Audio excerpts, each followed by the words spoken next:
Baik, sudah nampak materinya, Dek ya? Sudah, Pak. Oke, baik, kita Sudah, mulai Pak. saja. Ini materi pertemuan yang kelima, topiknya pengorganisasian dan koordinasi. Di pertemuan sebelumnya, sedikit kayak saya ingatkan kembali, saya review kembali, kita sudah membahas tentang pengantar manajemen, yaitu definisi manajemen, ruang lingkup manajemen, baru fungsi-fungsi dari manajemen. Ya, dalam fungsi-fungsi manajemen sudah kita bahas, itu terdiri dari perencanaan atau planning, organizing atau pengorganisasian, actuating atau pengarahan, dan controlling atau pengendalian. Baru dalam pertemuan sebelumnya juga kita sudah bahas tentang dasar-dasar organisasi. Dalam dasar-dasar organisasi itu kita sudah membahas pengertian organisasi, jenis-jenis organisasi, baru tipe-tipe pengambilan keputusan dalam organisasi. Dan di dalam itu juga kita sudah membahas struktur organisasi.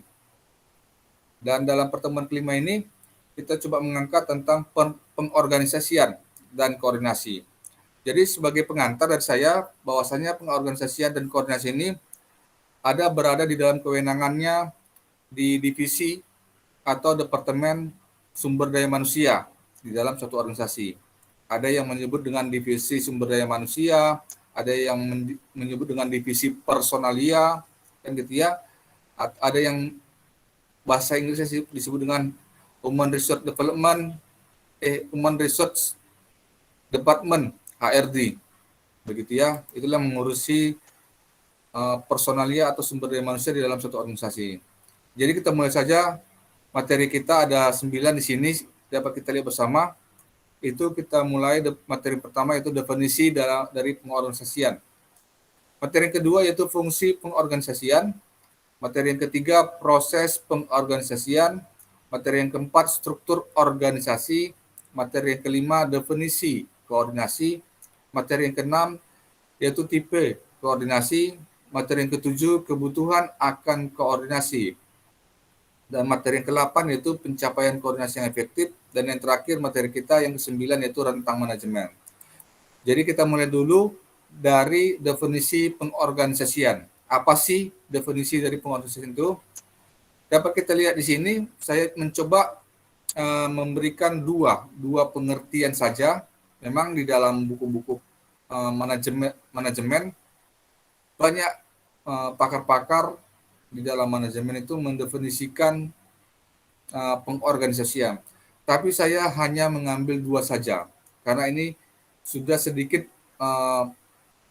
merangkum atau menyeluruh daripada pengertian pengorganisasian. Pengertian pertama, pengorganisasian merupakan suatu proses untuk merancang struktur formal, mengelompokkan dan mengatur serta membagi tugas-tugas atau pekerjaan di antara para anggota organisasi agar tujuan organisasi dapat tercapai dengan efisien. Di pertemuan sebelumnya di topik dasar-dasar organisasi kita sudah menjelaskan struktur organisasi dalam suatu organisasi. Ada struktur organisasi kemarin ya? Struktur organisasi saya buka bentar ya.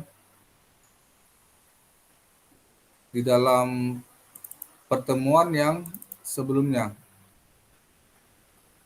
Yang ketiga kalau nggak salah ya. Ya, di sini struktur organisasi.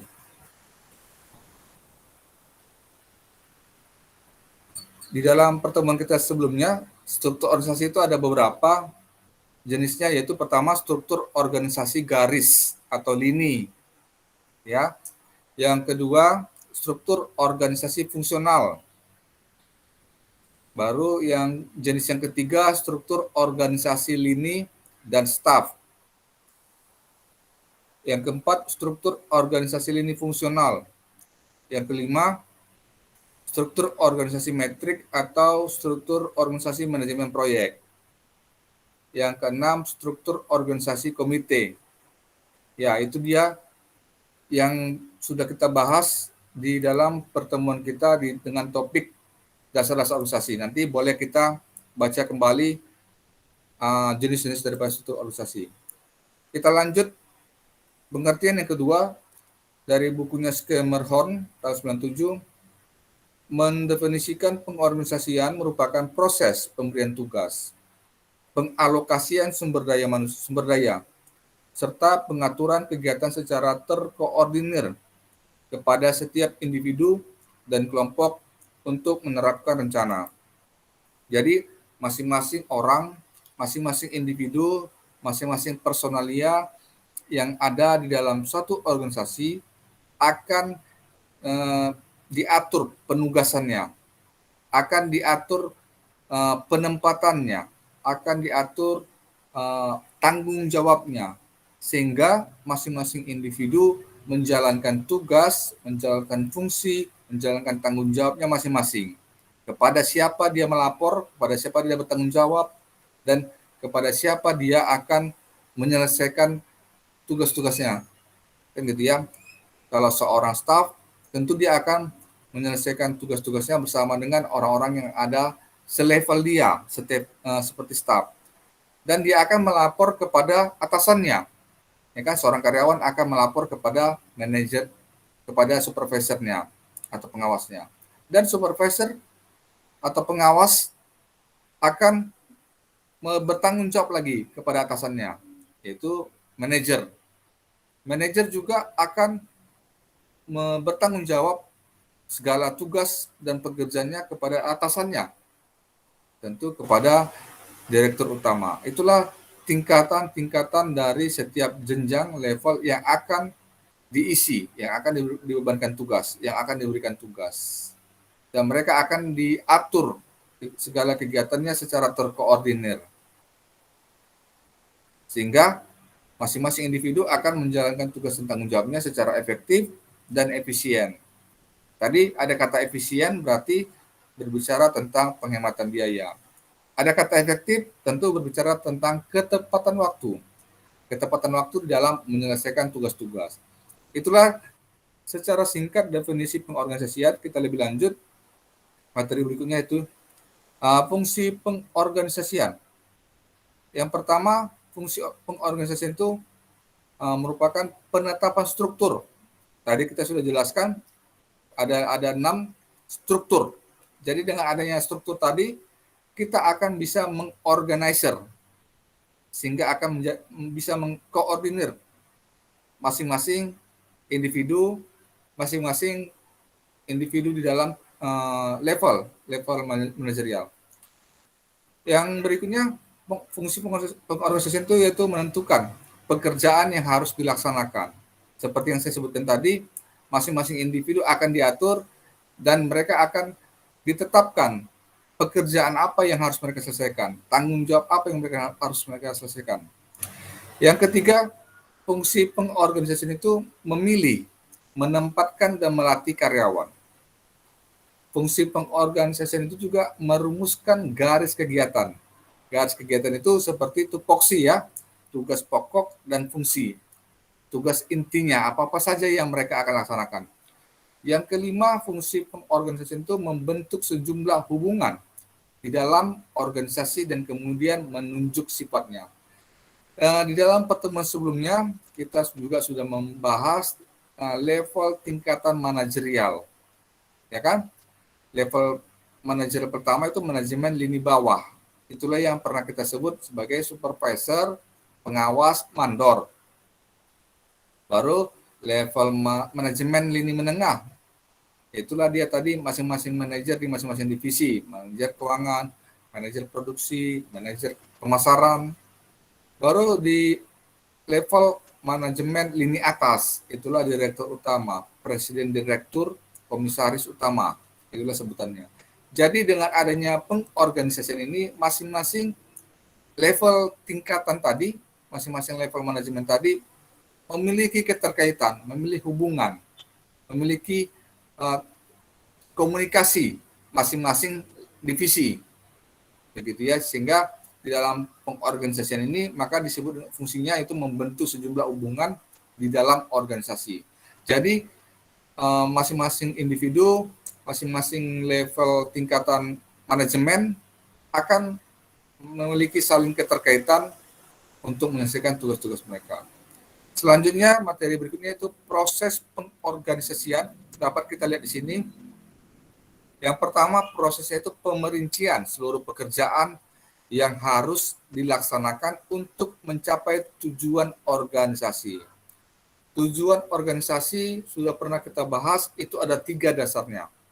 Yang pertama, tujuan dasarnya itu menghasilkan produk, baik dalam bentuk barang maupun jasa. Tujuan dasar yang kedua dalam suatu organisasi yaitu mendapatkan keuntungan atau memperoleh keuntungan atau laba. Tujuan dasar yang ketiga suatu organisasi atau perusahaan yaitu menjaga keberlangsungan hidup organisasi. Tentu organisasi itu ingin berkembang, ingin maju secara berkesinambungan. Jadi bagaimana ketiga tujuan itu dan tujuan yang lainnya bisa dicapai secara bersama-sama, maka perlu ditetapkan tugas, fungsi, tanggung jawab masing-masing individu.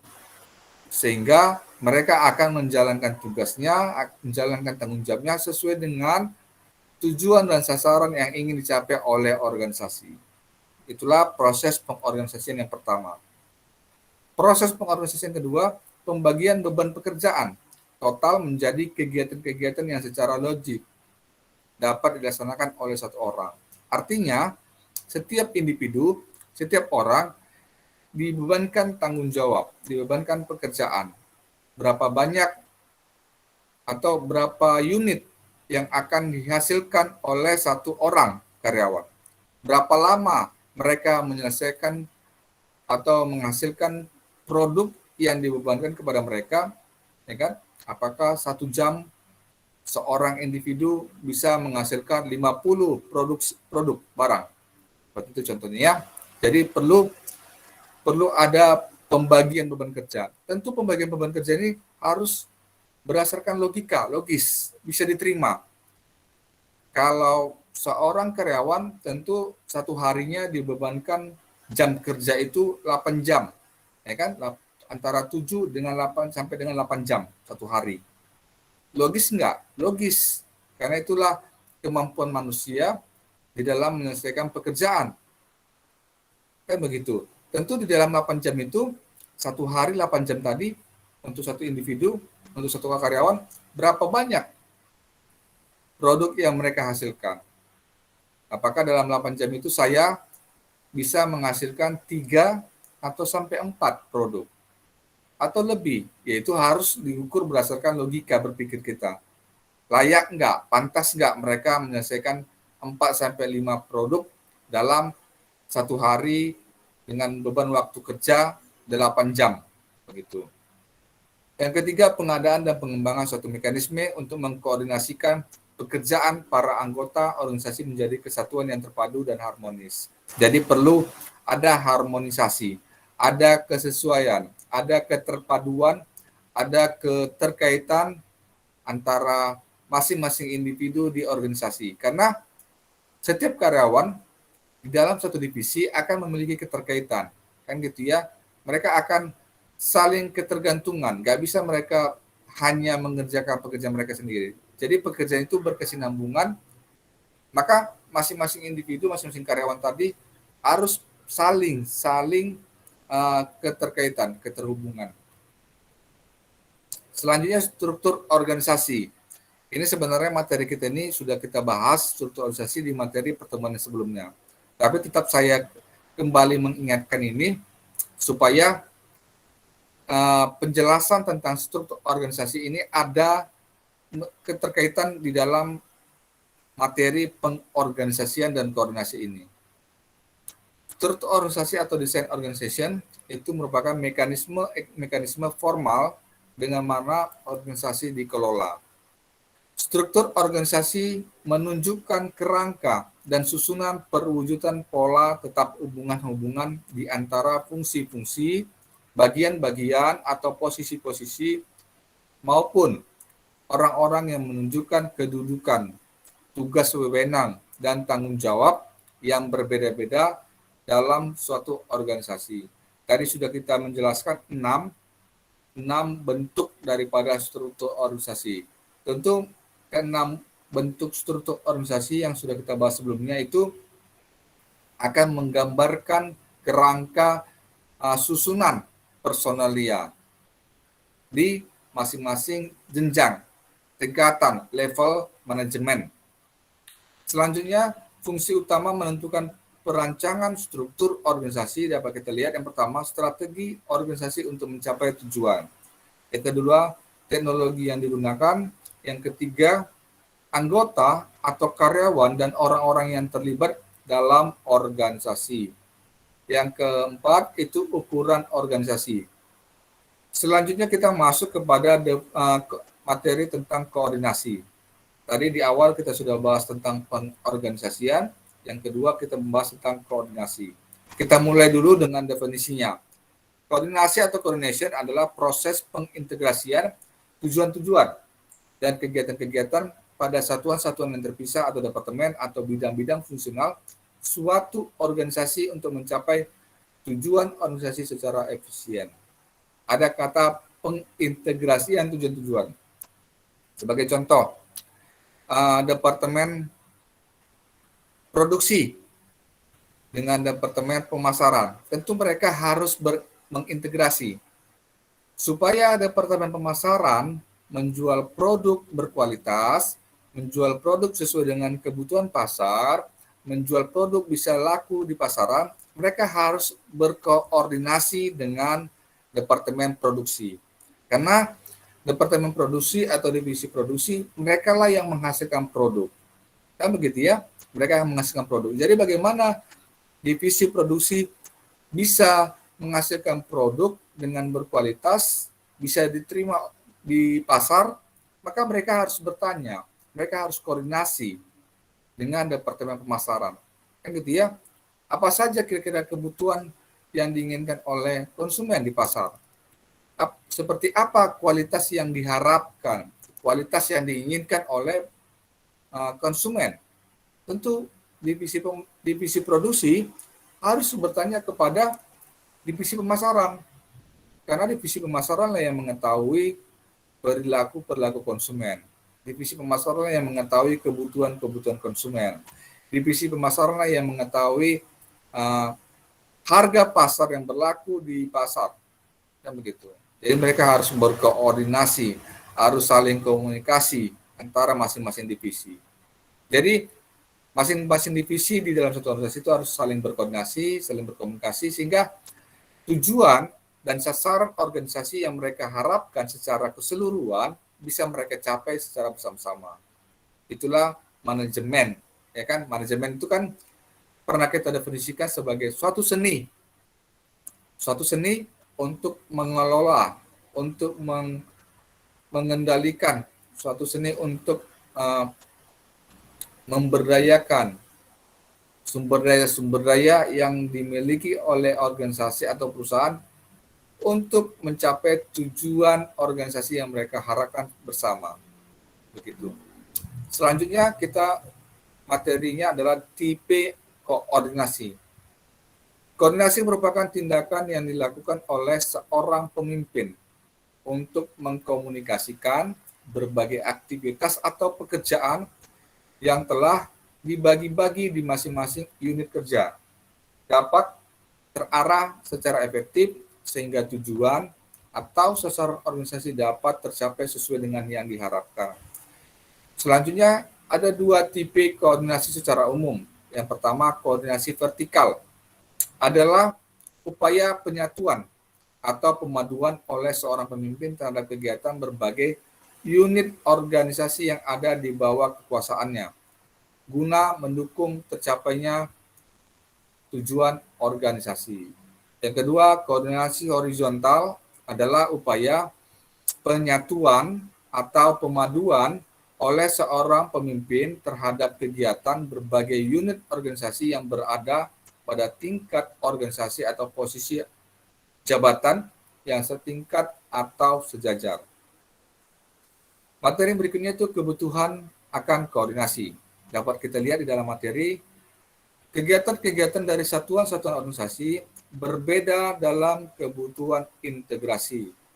Kebutuhan akan koordinasi tergantung pada sifat dan kebutuhan komunikasi dalam pelaksanaan tugas dan derajat saling ketergantungan bermacam-macam satuan pelaksanaannya. Bila tugas tersebut memerlukan aliran informasi antar satuan, derajat koordinasi yang tinggi adalah yang paling baik. Derajat koordinasi yang tinggi ini sangat bermanfaat untuk pekerjaan yang tidak rutin dan tidak dapat diperkirakan faktor-faktor lingkungan selalu berubah-ubah serta saling ketergantungan adalah tinggi. Jadi lingkungan di dalam suatu organisasi itu ada dua, lingkungan internal dan lingkungan eksternal. Lingkungan internal tentu lingkungan yang berada di dalam organisasi. Sementara lingkungan eksternal itu lingkungan di luar organisasi seperti lingkungan persaingan industri, ya kan, lingkungan pasar global.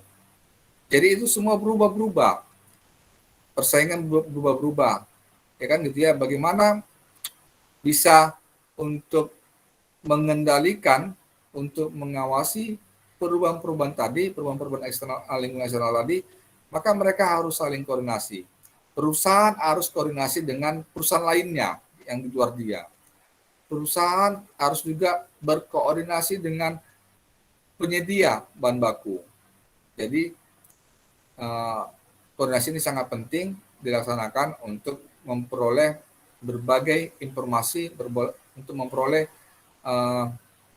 komunikasi-komunikasi yang berhubungan dengan pekerjaan-pekerjaan untuk mensukseskan pencapaian tujuan dan sasaran organisasi. Selanjutnya, koordinasi juga sangat dibutuhkan bagi organisasi yang menetapkan tujuan yang tinggi. Terkadang organisasi itu menetapkan tujuan-tujuan yang tinggi ini seperti ingin memasuki pasar global. Itu kan tujuannya tinggi itu, ya kan? Bagaimana supaya bisa memasuki pasar global? Tentu organisasi atau perusahaan harus bekerja sama, harus berkoordinasi, harus berkomunikasi dengan perusahaan yang ada di luar negeri. Tentu perusahaan-perusahaan yang sejenis dengan perusahaan kita, begitu ya. Materi yang berikutnya itu pencapaian koordinasi yang efektif. Ada 4 tipe perbedaan dalam sikap dan cara kerja di antara bermacam-macam individu dan departemen-departemen dalam organisasi yang mempersulit tugas pengkoordinasian bagian-bagian organisasi secara efektif. Yang pertama, perbedaan dalam orientasi terhadap tujuan tertentu. Yang kedua, perbedaan dalam orientasi waktu. Yang ketiga, perbedaan dalam orientasi antar pribadi. Yang keempat, perbedaan dalam formalitas struktur. Selanjutnya ada tiga pendekatan untuk pencapaian koordinasi yang efektif. Yang pertama, pendekatan yaitu mempergunakan teknik-teknik manajemen dasar seperti hierarki manajerial, rencana dan tujuan sebagai pengarah umum kegiatan-kegiatan serta aturan-aturan dan prosedur-prosedur. Pendekatan yang kedua dapat kita lihat menjadi diperlukan bila bermacam-macam satu organisasi menjadi lebih saling tergantung dan lebih luas dalam ukuran dan fungsi. Pendekatan yang ketiga, pencapaian koordinasi yang efektif yaitu di samping peningkatan koordinasi potensial, mengurangi kebutuhan akan koordinasi. Materi yang berikutnya itu mekanisme pengkoordinasian dasar. Yang pertama ini penjabaran dari yang poin pertama tadi nih. Pendekatan yang pertama yaitu adanya hierarki manajerial, adanya aturan-aturan itu dia. Jadi kita uraikan dia. Yang pertama hierarki, yang kedua aturan dan prosedur, yang ketiga rencana dan pencapaian tujuan. Jadi mekanisme pengkoordinasian dasar yang pertama itu hierarki manajerial, itu berupa rantai perintah, aliran informasi dan kerja, wewenang formal, hubungan tanggung jawab dan akuntabilitas yang jelas dapat menumbuhkan integrasi bila dirumuskan secara jelas, serta dijelaskan dengan pengarahan yang tepat. Mekanisme pengkoordinasian dasar yang kedua yaitu aturan dan prosedur. Merupakan keputusan-keputusan manajerial yang dibuat untuk menangani kejadian-kejadian rutin, sehingga dapat juga menjadi peralatan yang efisien untuk koordinasi dan pengawasan rutin. Mekanisme pengkoordinasian yang ketiga, rencana dan pencapaian tujuan, dapat digunakan untuk pengkoordinasian melalui pengarahan seluruh satuan organisasi terhadap sasaran-sasaran yang sama. Jadi ada 3 mekanisme dalam pengkoordinasian dasar. Di dalam materi kita lihat bersama kembali, koordinasi potensial dapat ditingkatkan dalam 2 cara. Yang pertama, sistem informasi vertikal merupakan peralatan melalui mana data disalurkan melewati tingkatan-tingkatan organisasi. Komunikasi dapat terjadi di dalam atau di luar rantai perintah. Yang kedua, cara yang kedua, hubungan-hubungan lateral atau horizontal. Melalui pemotongan rantai perintah, hubungan-hubungan lateral membiarkan informasi dipertukarkan dan keputusan dibuat pada tingkat hierarki di mana informasi yang dibutuhkan ada. Selanjutnya ada 2 metode pengurangan kebutuhan koordinasi. Jadi ada kalanya koordinasi itu tidak terlalu penting, harus dilakukan selalu, kayak gitu ya. Dan ada kala juga koordinasi itu sangat penting dilakukan. Tetapi dalam konteks ini, ketika koordinasi itu tidak begitu penting kita lakukan. Jadi bagaimana metode untuk mengurangi kebutuhan akan koordinasi? Gitu ya. Yang pertama, penciptaan sumber daya tambahan yang memberikan kelonggaran bagi satuan-satuan kerja. Jadi ketika perusahaan memiliki keterbatasan, sedikit personalia, sedikit karyawan, tentu dengan sedikitnya karyawan tadi, masing-masing karyawan harus saling bekerja sama, harus saling berkoordinasi. Kan gitu ya. Makanya penting koordinasi. Ketika masih sedikit personalnya, tetapi kalau banyak personalianya, kan gitu ya, maka koordinasi itu semakin berkurang. Begitu. Jadi ketika sedikit personalia, maka ketika banyak personalia, maka tidak begitu penting koordinasi secara berlebihan gitu dia. Jadi bagaimana mengurangi kebutuhan berkoordinasi, maka tambahkanlah sumber-sumber daya Anda, tambahkanlah sumber daya manusia Anda, tambahkan sumber daya yang lainnya, sehingga masing-masing individu mengerjakan tugasnya masing-masing. Gitu dia ya. Yang kedua, metodenya itu penciptaan tugas-tugas yang dapat berdiri sendiri. Dan ini mengurangi kebutuhan koordinasi dengan mengubah karakter dan satuan-satuan organisasi. Baru materi yang berikutnya, tentang manajemen. Prinsip tentang manajemen berkaitan dengan jumlah bawahan yang dapat dikendalikan secara efektif oleh seorang manajer atau atasan. Rentang manajemen juga dapat berarti jumlah bawahan yang secara langsung memberikan laporan kepada seorang manajer tertentu. Jadi rentang manajemen itu seperti garis komando, hierarki manajerial, ya kan? Seorang pimpinan level manajerial atas, kita sebut tadi direktur utama. Kira-kira berapa orang bawahannya? Berapa orang yang harus dia perintah? Begitu juga dengan manajer pemasaran di satu divisi pemasaran. Berapa orang yang harus dia kendalikan, dia kelola, dia awasi. Begitu juga supervisor pemasaran. Berapa orang bawahannya? Jadi bawahannya lah yang akan berkoordinasi kepada atasannya. Bawahannya lah yang akan bertanggung jawab kepada atasannya. Bawahannya lah yang akan melaporkan kepada atasannya yang di atasnya. Begitu dia.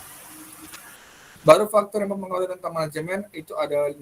Dapat kita lihat pertama, kesatuan fungsi-fungsi.